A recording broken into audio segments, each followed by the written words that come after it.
Assalamualaikum warahmatullahi wabarakatuh. Alhamdulillahirabbil alamin.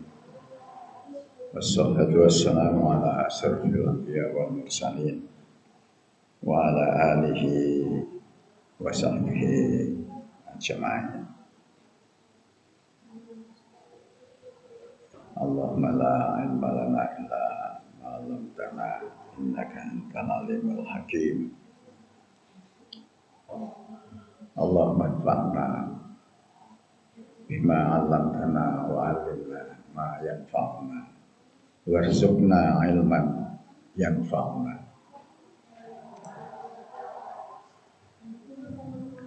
Bapak-bapak yang saya muliakan,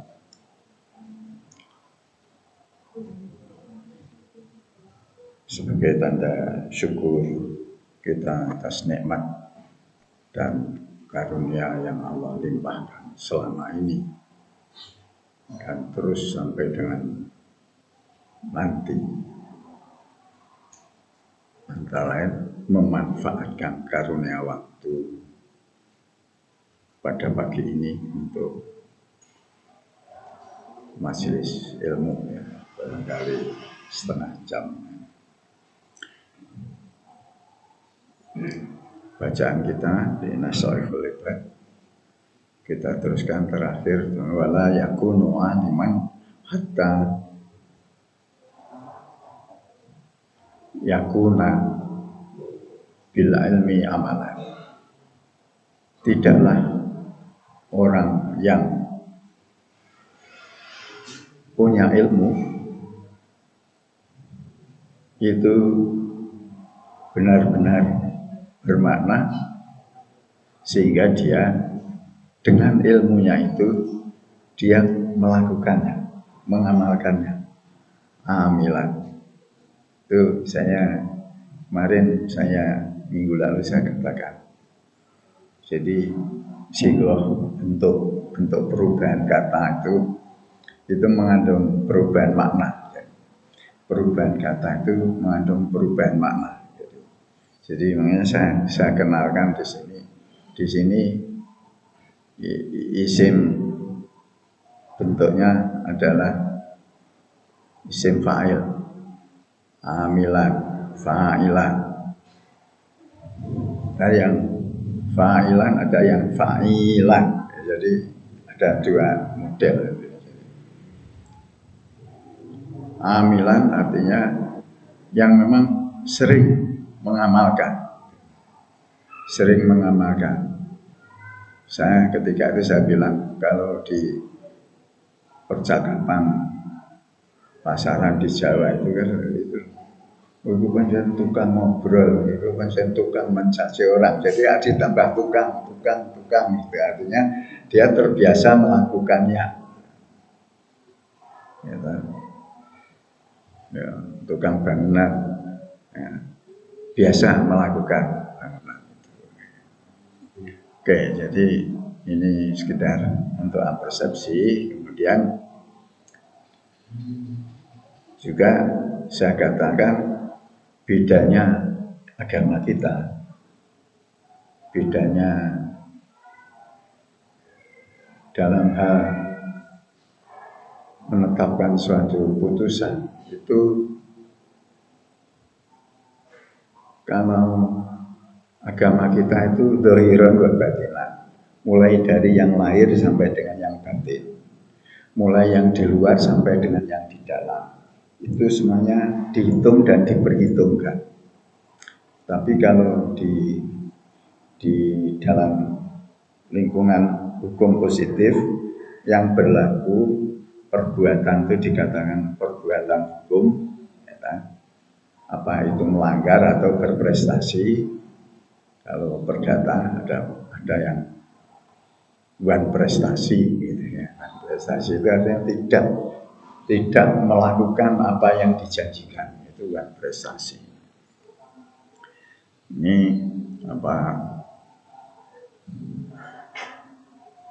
terus saya contohkan, orang mau membunuh meskipun 1000 kali membunuh atau 1000 orang yang mau dibunuh, tapi tidak dilakukannya, maka tidak merupakan perbuatan hukum. Artinya tidak bisa dituntut dan tidak bisa dihukum.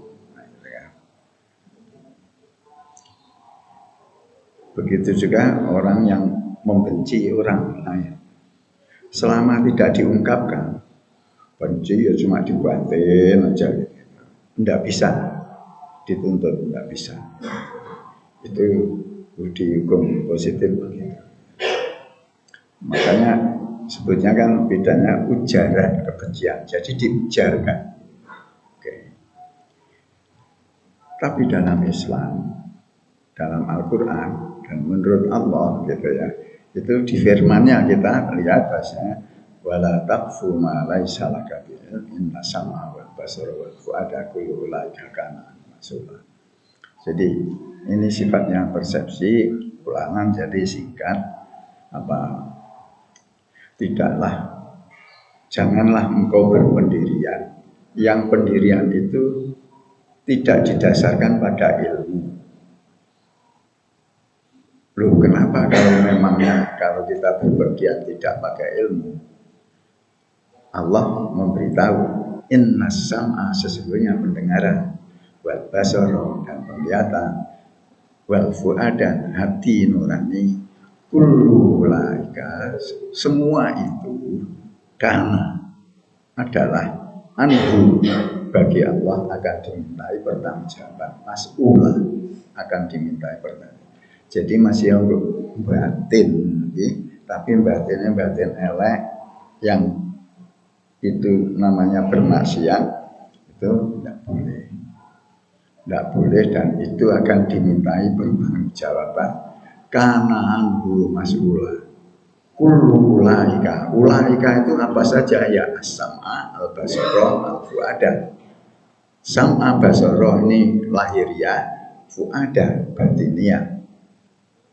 Kan ada pepatah mengatakan, ya dalamnya laut atau dalamnya samudra bisa diduga, tapi dalamnya hati siapa tahu, kan gitu ya. Nah, jadi itu artinya bahwa kita tidak boleh menyangka, mengira dan lain sebagainya yang ada di balik perbuatan seseorang. Itu makanya itu nanti menjadi maksiatnya bentuknya suudon gitu. Jadi mulai dari wilayah suudon itu sudah dilarang. Berprasangka itu kan gitu. Kalau berprasangka itu nanti diwujudkan pada tutur kata, nah itu baru nanti menjadi perbuatan hukum. Tapi kalau tidak, hanya berprasangka saja, tidak bisa dihukum menurut hukum positif. Tapi menurut hitungan Allah, innallaha sari'ul hisab. Allah itu cepat perhitungannya, jadi bisa, dan semuanya recordingnya bagus. Rokib Atid melakukan recording. Allah itu maha adil karena apa yang ditetapkan oleh Allah didasarkan pada recording. Jadi Allah memberikan pelajaran hidup itu luas sekali. Oke. Kemudian wa minan nasi, dan sebagian manusia. Coba wahyu itu begitu akurasinya, begitu detailnya, begitu kalau bagi manusia hati-hatinya. Wa minan nasi, dan sebagian manusia. Jadi Allah generalisasi itu tidak selalu dilakukan Allah. Allah banyak sekali dalam firman-Nya selalu sebagian manusia itu ada yang begini loh gitu ya. Wa minan nasi wad dawabi, dan sebagian semua binatang yang melata, wal an'ami, dan juga binatang ternak, mukhtalifun alwan, bermacam-macam warnanya. Tata lahir itu warnanya. Orang ya ada yang kulit hitam, ada kulit coklat, ada kulit kuning. Biasanya kalau Cina itu dasar warna kulitnya kuning, gitu kan. Benua hitam sana penghuninya, penduduknya juga kulit hitam. Karena hitam, sangat hitam sampai kelihatan biru, ada yang abu-abu dan lain sebagainya. Jadi, bermacam-macam. Burung juga bermacam-macam warnanya. Kalau kodang itu nanti kuning, kalau kutilang itu kalau sudah tua nanti ada pantatnya kuning, kemudian kalau terkukur nanti lehernya ada kalungnya hitam. Jadi tidak ada kalung merah, kalung hijau gitu. Jadi bermacam-macam. Ini semua digelar di dalam ayat ini dikatakan bermacam-macam. Tapi di antara ragam yang banyak ini, yang paling takut kepada Allah adalah ulama.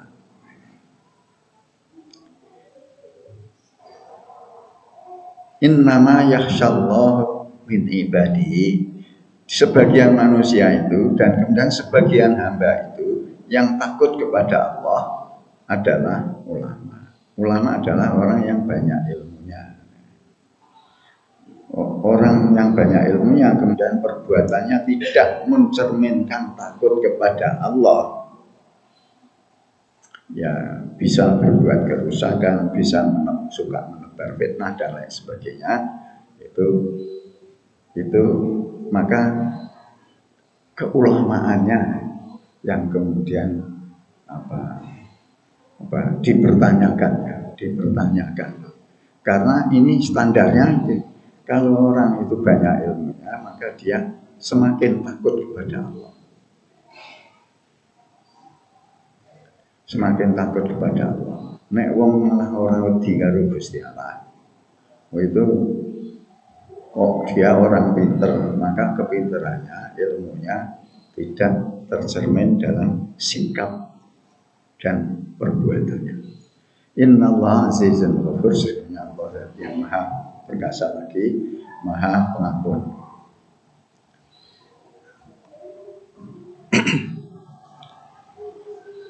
Ayat 29 surat Fatir.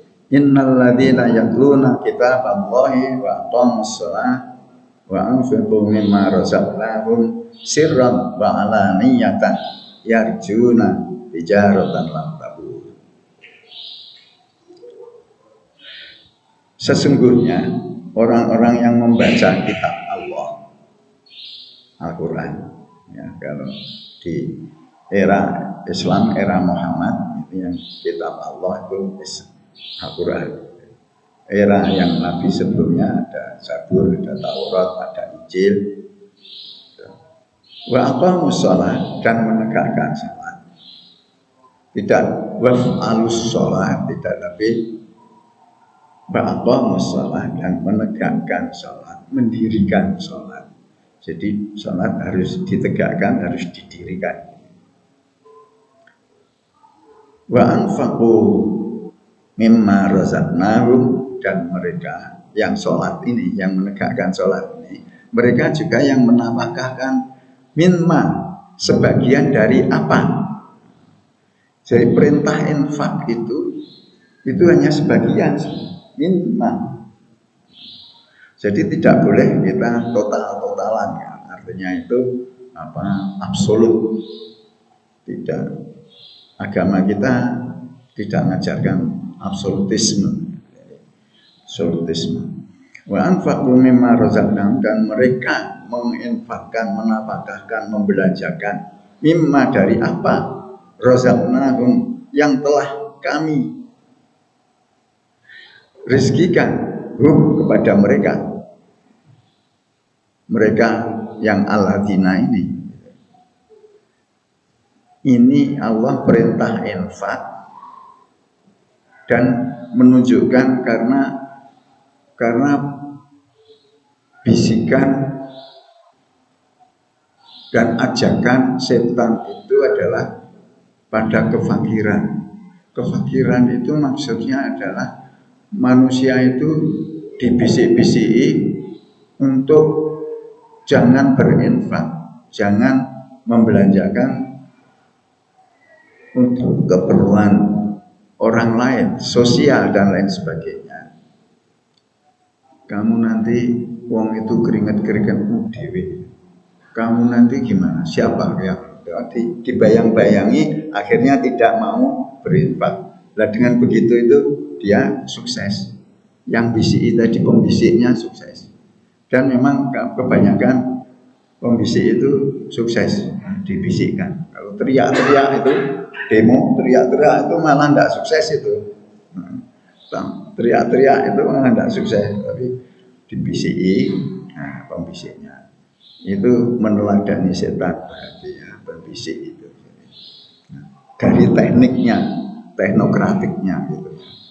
Wa aqimus shalah wa anfiqu mimma razaqnakum terhadap apa yang kami telah rezekikan. Jadi manusia itu kalau membaca ini memahami, memperhatikan, merenungkan, sadar bahwa sebetulnya yang diminta Allah berinfak itu ada yang telah Allah pernah berikan. Yang Allah pernah berikan. Tanpa Allah memberikan kita tidak punya apa-apa, ya tak? Kita semuanya yang lahir brocol itu kan ya udah belajar kan? Nah, telanjang bulat. Itu istilah bulat itu istilah telanjang bulat. Artinya ya kalau telanjang kelihatan yang bulat-bulat gitu loh. Jadi kan yang islah itu nanti mau dimaknai itu kan pemaknaan itu kan. Ya, bulat apa nih meribate liane kan. Nah, jadi mimma razaqnahum sirron wa alaniyatan. Dengan cara metodenya sirron secara sembunyi-sembunyi, alaniatan atau secara nyata. Ini ulama kemudian berpendapat bahwasanya orang berinfak itu tidak harus sembunyi-sembunyi, karena itu ada dalam hadis yang panjang bahwasanya orang itu nanti akan sab'atun la yudhilluhumullahu dzil yauma la dzilla illa dzilluh. Nah, gitu. Ada 7 golongan orang yang kelak di hari di mana yang tidak ada perlindungan kecuali perlindungan dari Allah. Ada 7 orang, antara lain imamun adilun. Kemudian ada orang yang memberi dengan tangan kanan, tangan kirinya tidak tahu. Mana ada, ya kan? Itu adalah kiasan, kata-kata kiasan. Tangan kanan memberi, tangan kiri tidak tahu. Memberi itu harus pakai tangan kanan, tidak boleh tangan kiri, kan gitu. Itu makna yang pertama. Kemudian yang kedua, mosok tangannya di satu badan kok tidak tahu. Yang tahu kan matanya kan berarti ya kan itu. Itu maksudnya kan kita semua sudah tahu bahasa itu hendaknya jangan diworo-woro. Tapi ayat ini menunjukkan boleh diworo-woro karena Allah memerintahkan bernafkahkanlah engkau dari sebagian dari apa yang telah kami pernah rezekikan kepada mereka sirron secara sembunyi-sembunyi, diam-diam, diam itu pakai suara, sembunyi itu karena fisiknya kan gitu ya. Wa ala niatan dan terang-terangan yarjur roh tijaratan lan tabur, di mana orang-orang yang berinfak itu secara sembunyi maupun yang ini semuanya adalah berharap. Jadi berharap ini menggambarkan adanya niat karena Allah gitu, ikhlas karena Allah gitu. Yarjuna tijaratan lan tabur, mengharapkan perdagangan yang tidak rugi. Ini bahasa slang ya, bahasa slang di Arab. Tijaratan itu berkenaan dengan commercial life, pola hidupnya mata pencahariannya kebanyakan berdagang, melalui perdagangan. Lan tabur yang tidak rugi. Semua pedagang berarti ingin profit, ingin laba, ingin keuntungan. Dalam kehidupan ini juga begitu. tidak rugi. Bagaimana supaya tidak rugi? Ya supaya beramal. Tidak amal saja yang melakukan sholat. Nah, menegakkan sholat itu harus dasarnya yatlunal kita. Jadi ini kan ya Allah, ini urut sekali ayat ini. Jadi kita itu untuk sampai dengan pada beramal dan sampai dengan tidak rugi itu harus diawali dari membaca dulu. Yatlunal kita. Tala yatlu itu membaca, tapi dengan kedalaman. Itu tala yatlu. Kalau ayat qra'u itu hanya membaca. Yang kadang ada bunyinya, kadang tidak ada bunyinya itu. Tapi talayatu itu nanti sampai pemaknaan sampai itu. Apa seleksi tilawatul Quran apa itu kan? Apa musabaqah tilawatul Quran itu nanti aspek-aspeknya banyak. Ada tafsir Quran, ada macam-macam nanti apa pemahaman terhadap fahmil Qurannya. Ya orang kita orang harus tahu ilmunya dulu. Ya. Setelahnya tahu ilmunya menegakkan sholat. Ini komunikasi vertikal. Wa anfaqu mimma razaqnahum. Jadi kemudian ibadah horizontal. Ini ibadah vertikal pada Allah. Ini pada sosial. Wa anfaqu mimma razaqnahum.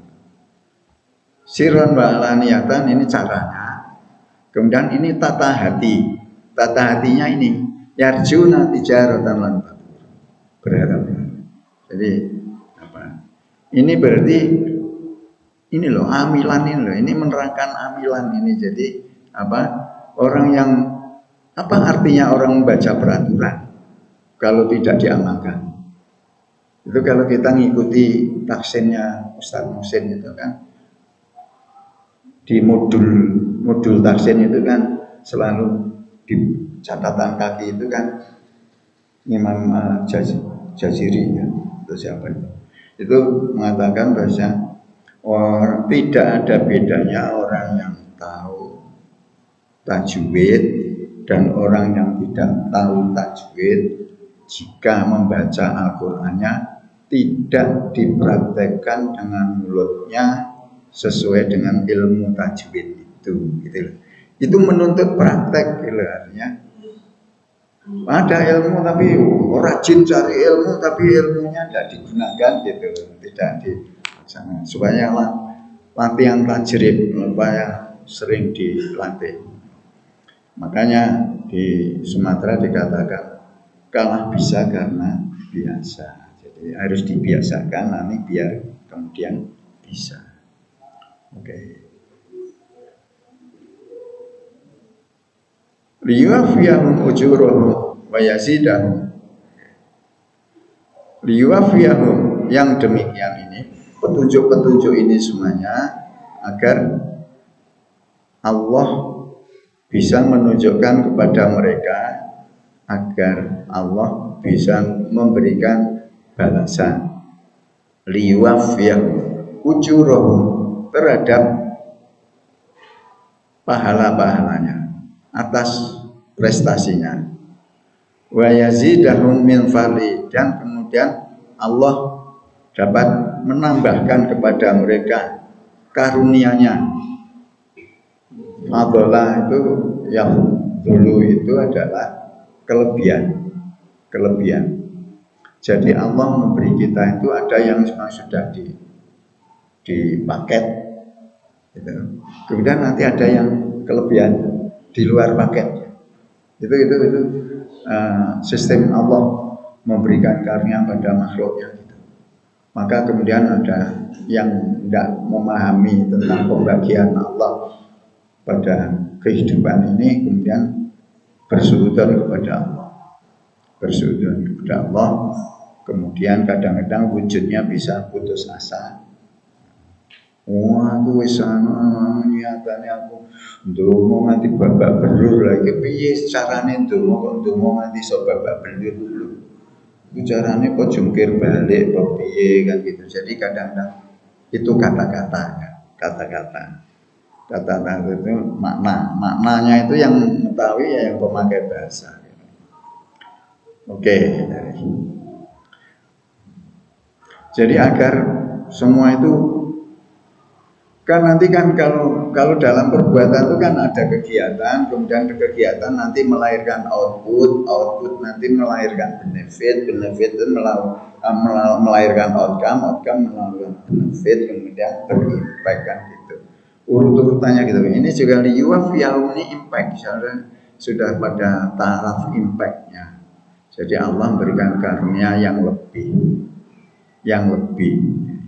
Maka dari itu ada fenomena dalam kehidupan ini, ada satu orang melebihi daripada yang lain mendapatkan bagian dari Gusti Allah. Ya. Fa'lam annahu la ilaha illallah wastaghfirul lidzanbik walil mu'min. Ketahuilah sesungguhnya tidak ada Tuhan selain Allah. Akhirnya suruh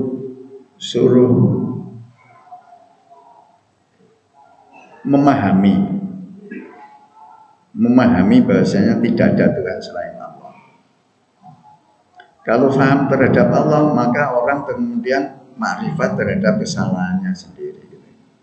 Ini biasa kata makrifat kan dihubungkan dengan makrifat pada Allah kan? Ini makrifat pada diri sendiri. Artinya orang bisa mengakui kesalahannya.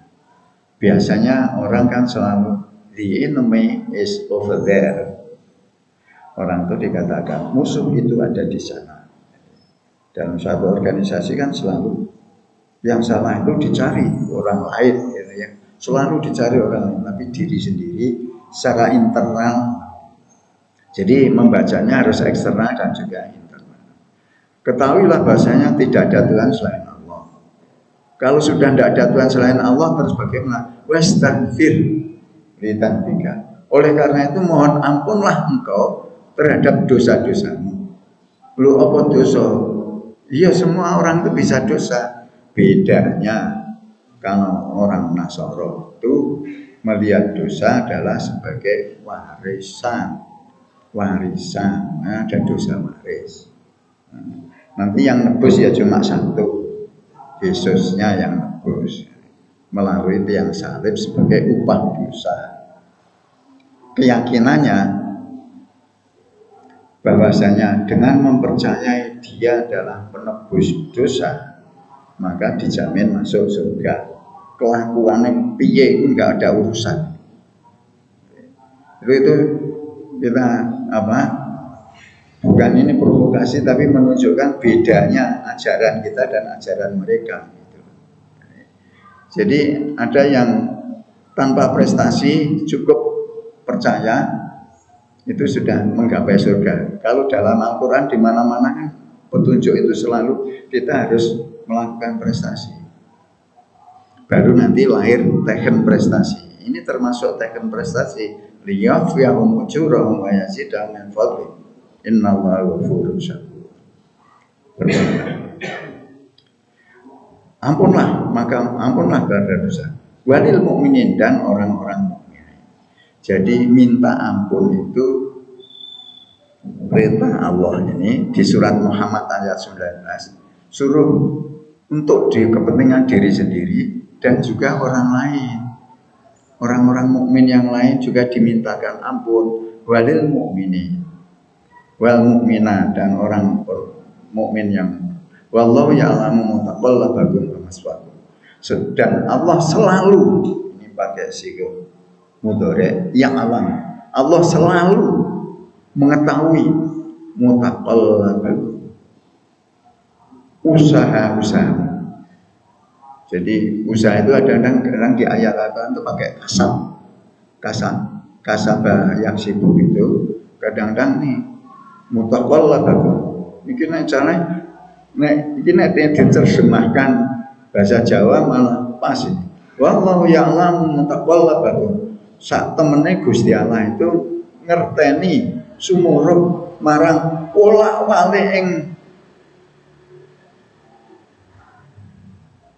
wolak-walik waktu. Jadi wolak-walik ing usahamu gitu. wa maswakum dan akhirnya dan tempat kembali kamu. Jadi semua itu akan kembali pada Allah dan akan diperhitungkan oleh Allah secara adil berdasarkan catatan yang tidak akan terjejer. Apanya yang akan dinilai? Mutaqallabakum, usaha, prestasinya. Jadi saya kira itu ya, sampai di sini waktunya sudah lewat 3 menit dan mudah-mudahan ada guna faedahnya. Insya Allah nanti kita lihat tentang ilmu harus diamalkan itu di panduan hadisnya seperti apa, kemudian nanti ada panduan di syair-syair, ada syair dari Palestina, Timur Tengah tapi di bagian Palestina. Insya Allah kita akan melanjutkan di masa yang akan datang. Dan bermanfaat. Mari kita tutup dengan kafaratul majlis. Assalamualaikum warahmatullahi wabarakatuh.